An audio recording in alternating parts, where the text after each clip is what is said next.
Yeah. Hey everybody, welcome to Speech Bubble. I'm Butch Hartman. We're with Ray DeLaurentis talking writing. And didn't you do something illegal once? I did not, but I have friends who are criminals.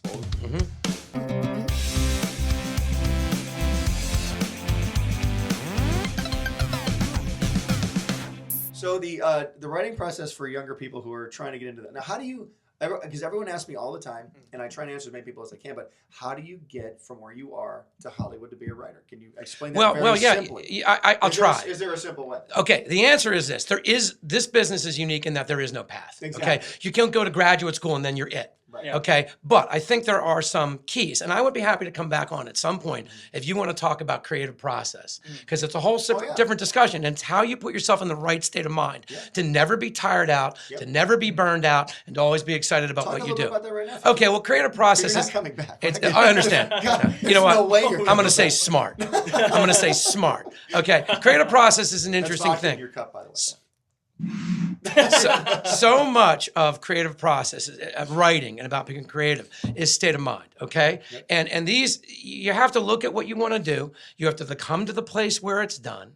You have to be brave and honest and humble about reaching out to people who do it. Humble's a key Humble is word. huge. Humble's a Reach key out to word. people who do it. This is not a reasonable business. People ask you to do ridiculously unreasonable things. You don't let them take your dignity ever.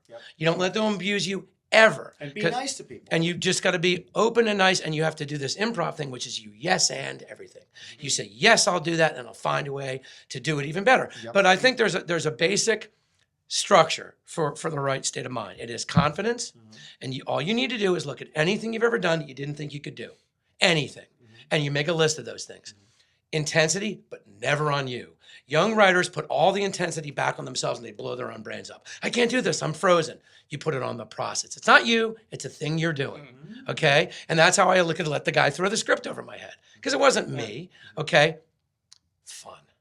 You've got to have fun in your life. Every single day has got to be fun.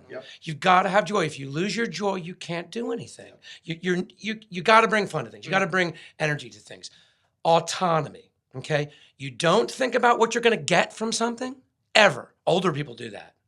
You don't think about what they're going to think of what you did. Younger people do that. You give to it because you love it and you let it go. And finally, faith. You have to just have some faith. You have to be able to close your eyes and say, this is going to work out well for me because I'm doing everything right. And if this doesn't work, something better will happen because of the way I'm behaving and because of the energy I'm putting into this. And that formula, okay, opens doors where there are no doors. Look at that. No, because it's weird freak magic. And I could tell you 20 stories, and Butch certainly as a man of faith understands this. I can tell you 20 stories that are unbelievable, okay?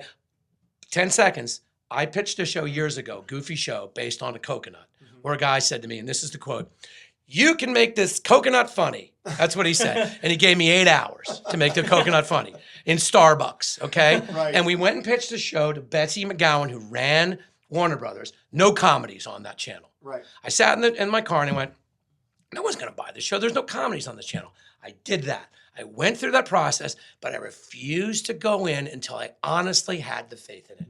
I said, I'm not getting out of the car until I believe this is going to work out well. I walked into the room and I pitched something for the show. Came to my mind out of the blue. Did you park the car before that?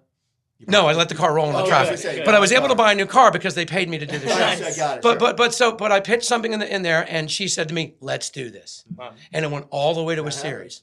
You know, and it was the dumbest idea ever. It was called Coconut Fred. Then they added Fruit Salad Island. There you go. So it's Coconut Fred's Fruit Salad Island. My favorite character being Tommy Tomato because he wasn't accepted by the fruits or the vegetables. Oh my God, there you go. I like that. But it was a funny show, and we had a lot of fun with it. But there's no way. And it was like I really think state of mind is everything. Your state of mind. I don't think we really know how this world works. I think we're kind of primitive. Jace knows how it works. I hate to say this, but I think we're kind of primitive still, which would indicate what happened. Why when the lights go out for a week, people kill each other for food, or an hour. But the thing is because they're not really doing much better than cave people. But I do think that your attitude, being humble, being good, and taking that strategy is a miracle. That's the one thing you can do, no matter what level you're at, that will help you. Well, look at that. The smartest person who's ever been on Speech Bubble. That's great, yeah. That's awesome.